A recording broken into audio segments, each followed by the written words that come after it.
Hello everyone, कैसे हो आप सभी। मैं तो बहुत बढ़िया हूँ। तो आज मैं आपके लिए बहुत इंटरेस्टिंग चीज़ लाई हूँ। एंड इंटरेस्टिंग क्या, ओवर स्मार्ट चीज़ लाई हूँ जो आपको इंटेलिजेंटली लुक देने में आपके बोर्ड एग्ज़ाम में बहुत ज़्यादा प्रॉफिट करेंगे। तो आज एक चैप्टर का है जो उसका नाम है मैडम राइट द बस के चैप्टर। सॉरी, एक सेकेंड में पेन। ये चैप्टर हमारे एग्ज़ाम में आ रहा है। तो इसके कुछ ऐसे शब्द है एनसीईआरटी में जो हमें पढ़ने चाहिए, या अगर हम उनको अपने आंसर में लिखेंगे ना तो वो हम इजीली, हमें जो एग्जामिनर होगा वो हमें मार्क्स देगा। तो आखिर उन शब्दों में ऐसा क्या है? Source of unending Joy. ये वाले जो सारे वर्ड्स है ना बेटा, ये मैंने एनसीईआरटी से पढ़े हैं, और ये नहीं, इसके नीचे वाले स्क्रीन में भी है काफ़ी सारे, तो वो हम करेंगे। और मैं ये भी बताती रहूँगी ये वर्ड्स कहाँ आने चाहिए। सोर्स ऑफ अनएंडिंग जॉय हमने पढ़ा था कि वाली के लिए उसकी बस में बैठना, हम वाली के लिए उसकी बस में बैठना बहुत बड़ा सोर्स ऑफ अनएंडिंग जॉय था। तो वहीं ये वाला आ जाएगा। उसके बाद कि अगर आपसे क्वेश्चन भी पूछते हैं कि what is the source of unending Joy for वाली, तो आप यही लिखोगे कि the source of unending joy for Wali is that to see the sight of bus which change uh, the passengers at each round of the bus. Okay, टिनी wish crept, और उनको देखकर टिनी wish crept हो गई थी।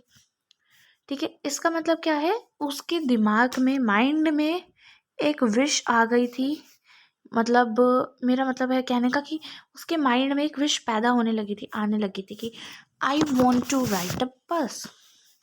उसके बाद वो ही टिनी wish धीरे धीरे करके एक ओवरवेलम डिजायर बन गई। इसका मतलब क्या होता है? तीव्र इच्छा। ठीक है, तीव्र इच्छा का मतलब है कि मतलब उसकी इतनी गहरी इच्छा बन गई थी कि अब तो कुछ भी हो जाए वो पक्का बस की राइड करेगी। उसके बाद विस्टफुली, ये विस्टफुली वर्ड कहाँ आता है? ये विस्टफुली वहाँ आया था जब जो भी पैसेंजर्स जो बस से राइड कर कर आते थे उनको वाली किस तरीके से घूरती थी काफ़ी देर तक। विस्टफुली का मतलब होता है लॉन्गिंगली, एंड लॉन्गिंगली का हमें मतलब समझ ही आ रहा है कि जैसे लॉन्ग का मतलब होता है खूब देर तक, लंबे समय तक, वैसे ही लॉन्गिंगली का मतलब होता है। अब नेक्स्ट हमारा वर्ड है किंडल। तो देखो, किंडल क्या होता है हमारा? लालसा। अब इसके लिए मैं आपको एक सेंटेंस दिखाना चाहती हूँ। ठीक है, तो एक सेंटेंस क्या था हमारा कि वालीज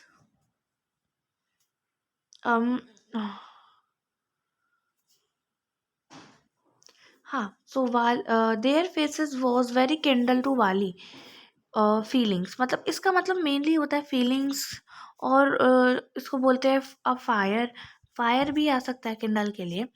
मतलब उसकी जो इच्छाएं थी, जो उसकी इच्छा थी जाने के लिए, वो लोगों को देखकर। अच्छा, किंडल कब आया था? जब उसके फ्रेंड्स उसको बोलते थे कि भाई कि हम तो घूम के आए थे, तो उसकी जो किंडल इच्छा थी, जो उसकी लालसा थी, वो बढ़ने लग जाती है।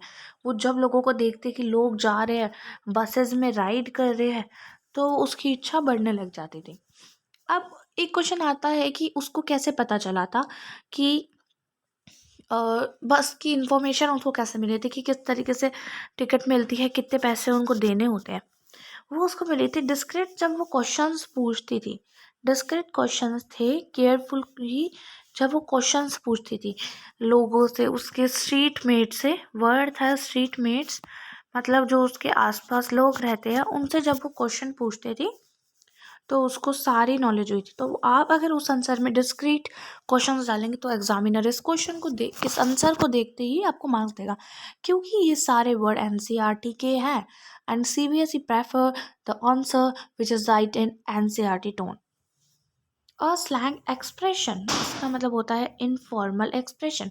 जब उसके फ्रेंड्स उसको बताते हैं कि उन्होंने बस की राइड करके आए हैं, वो यहाँ गए थे वहाँ गए थे, तब वो एक स्लैंग सा एक्सप्रेशन देती है। और वो एक्सप्रेशन था आई रिमेम्बर, प्राउड प्राउड। सो आप अगर अपनी एनसीईआरटी पढ़ रखी है तो आपको याद आ जाएगा कि उसने एक इनफॉर्मल एक्सप्रेशन दिया था, वहाँ पे लिखा हुआ है प्राउड प्राउड।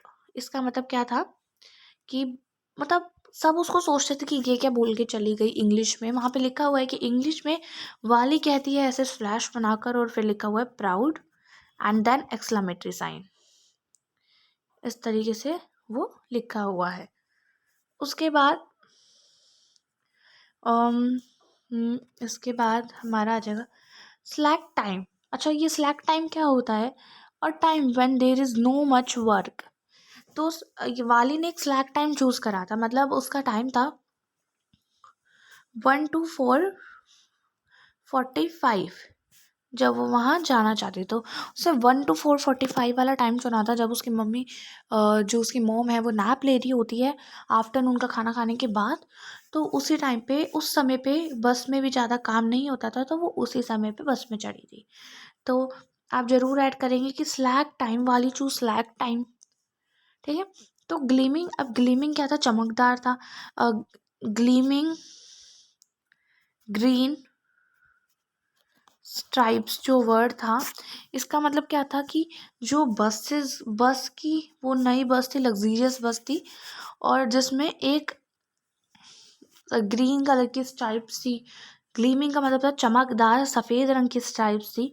तो उसका मतलब था कि वो नई बस है, मतलब ग्लीमिंग का चमकदार, और नई चीज़ जो होती है वो चमकती है ना, उस तरीके से उनका मतलब था एक वो नई बस थी।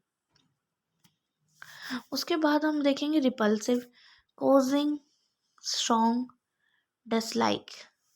पहले तो उसको एक यंग मैन मिले थे, उसके बाद उसको एक यंग मतलब एल्डर वूमेन मिली थी। जो वो एल्डर वूमेन थी उसके लिए वो एक रिपल्सिव थी, उसको वो बिल्कुल नहीं पसंद थी, उसको स्ट्रॉन्ग डिसलाइक करती थी। तो जब आएगा, कई बार क्वेश्चन आया है वाली वाले चैप्टर से, वो भी एल्डर वाली वूमेन के लिए ही। तो आपको ये वर्ड ज़रूर ऐड करना है जिससे आपको फुल मार्क्स मिले।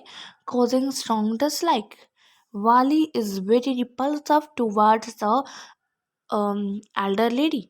ओके, एल्डर क्यों बोल रही, ओल्ड लेडी।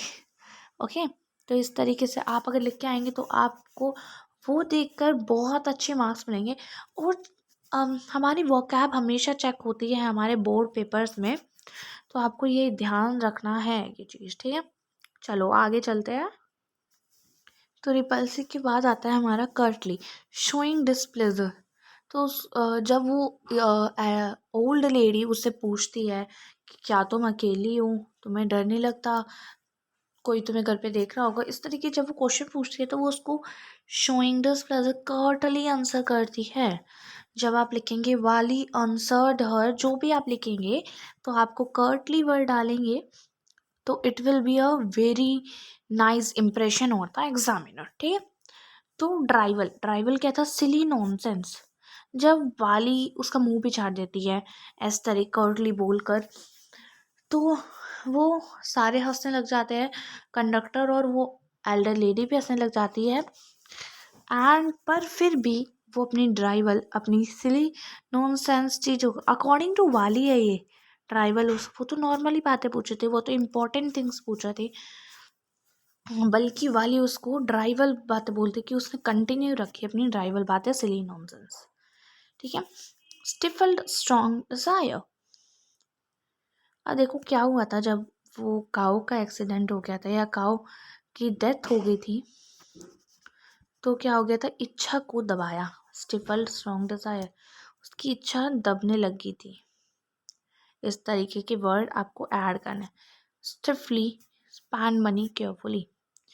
ओके, आप वहाँ पे भी ये ऐड कर सकते हैं ये वाला वर्ड, जहाँ पर वाली ने अपनी मैरी ऑन वाली जो फेयर था उधर जाने से अपनी इच्छा को बचाया था, तो वहाँ पर भी ये वाला वर्ड आप ऐड कर सकते हैं, इच्छा को दबाया। थ्रिफ्टली, थ्रिफ्टली का मतलब था स्पेंड मनी केयरफुली। जब वो अपने टेम्पटेशंस के लिए वो जब अपना पैसा था वो बहुत ईजिली नहीं खर्च करती थी, वो अपने लिए कैंडीज नहीं लाती थी, उसे काफ़ी मेहनत से भाई पैसे जोड़े थे। ठीक है। उसके बाद एक्सकर्शन, उसकी आस दिन पे दिन बढ़ती जा रही थी। आस क्या थी? आस का मतलब भी एक तरीके से डिज़ायर ही है। ठीक है। वेंचर आउट, बाहर निकलना। अब वो बाहर निकली थी घर से, तब वो वेट करती थी कब उसकी मम्मी सोए और वो बाहर निकले। Clapped our hands with glee. Glee का मतलब होता है, क्लैप्ड आवर हैंड्स का मतलब होता है ताली बजाना। विद ग्ली का मतलब होता है ताली बजाना। ग्ली का भी मतलब ताली ही होता है, बट इस सेंटेंस के अकॉर्डिंग जब आप देखेंगे तो इसका मतलब निकलेगा ताली बजाकर खुशी मनाई। ठीक है, ये बहुत अच्छी लाइन है। एक पूरा मैं यहाँ पे ग्ली का मतलब भी लिख सकती हूँ, सिर्फ clap her hand with Glee मैंने इसलिए लिखा है कि ग्ली का यूज इस सेंटेंस में होगा। ठीक है, सो चलो आगे बढ़ते हैं। यहाँ पे हमारा खत्म होने वाला है, 2-3 वर्ड रह रहे हैं ये। तो गैलोप्ड, सरपट दौड़ना। मतलब गैलोप जो काऊ थी हमारी, वो किस तरीके से बसेस के आगे, गाड़ियों के आगे लगातार जोड़े जा रहे थे जब ड्राइवर ने हॉर्न ब्लो करा था। Through through fair, through fair, ये थ्रू फेयर नहीं है, ये थोरोफेयर है। थोरोफेयर क्या होता है? एक बिजी पब्लिक रोड होता है जहाँ पे बहुत सारी मार्केट्स होती हैं, वहाँ का ये रोड होता है। ठीक है, हॉन्टेड, ये मेरे से मिस्टेक हुई थी। हॉन्टेड मतलब सताया। मतलब जब वाली अपनी पूरी राइड को लेकर वापस आने रही होती है, यहाँ पे अगर उसने काऊ देखी थी तो जब वो वापस जा रही होता है तो वहाँ पे उस काऊ की डेथ बॉडी देखती है। ठीक है, जब वो डेथ बॉडी देखती है तो उस she will be haunted from it and her dampening her enthusiasm, it dampening her enthusiasm. वो हॉन्टेड हो गई थी, मतलब सताई गई थी, मतलब बहुत तंग हो गई थी उस डेथ को, काओ की डेथ को याद कर कर। अनडैम्पनिंग हर एंथुसिज्म, उत्साह को कम कर दिया था। कि जब उसने देखा कि काओ की डेथ हुई है तो उसका उत्साह कम हो गया था, लो हो गया था, क्योंकि उसको जो मज़ा आ रहा था, वो उसको काऊ को देखने में मज़ा आ रहा था। उसने ग्ली से अपने हैंड को क्लैप करा था, मतलब खुशी मनाई थी कि कार देखो कैसे भाग रही है, गाड़ियों के सामने वो खेल रही है, उसकी पूंछ खड़ी है। इस तरीके से जब वो क्लैपिंग कर रही थी, पर कुछ समय बाद ही उसने देखा कि वो मर गई एंड उसकी डेथ ने उसको हॉन्टेड सता दिया था, डैपनिंग हर एंथुसिज्म, और उसका उत्साह जो था कम कर दिया था। तो यहीं मेरे सारे वर्ड्स गाइस ख़त्म होते हैं। बहुत मतलब इस तरीके से अगर आपको और वर्ड चाहिए तो मैं और वर्ड लाऊंगी। एंड आई मस्ट से कि प्लीज़ सब्सक्राइब कर देना, क्योंकि पूरा चैप्टर पढ़ा है उसके बाद मैंने ये सारे वर्ड्स बनाए हैं। So please and please and please subscribe कर देना एंड लाइक कर देना अगर अच्छा लगा और हेल्पफुल हो। आई रियली मस्ट है, अगर आप ये वर्ड लिख के आए, मेरी गारंटी है, 100% वाली गारंटी है, अगर आप ये वर्ड्स लिख के आए तो आपको अगर एक और आधा हाफ मार्क्स मिला होगा तो उधर आपको 1 मार्क्स मिलेगा पूरा। ठीक है, तो आप ये लिख के आना एंड फिर देखते हैं कि आपके आंसर्स इनकी वजह से कटेंगे या नहीं, क्योंकि सीबीएसई खुद कहती है कि एनसीईआरटी के वर्ड्स लिखो, एनसीईआरटी की तरह आंसर लिखो। तो ये सारे तो एनसीईआरटी के ही वर्ड्स है ना, ये सारे आपको एनसीईआरटी में मिल जाएंगे, if you believe me. So okay, bye, today's lecture is over there. Bye bye, please like, subscribe, and if you like, so share.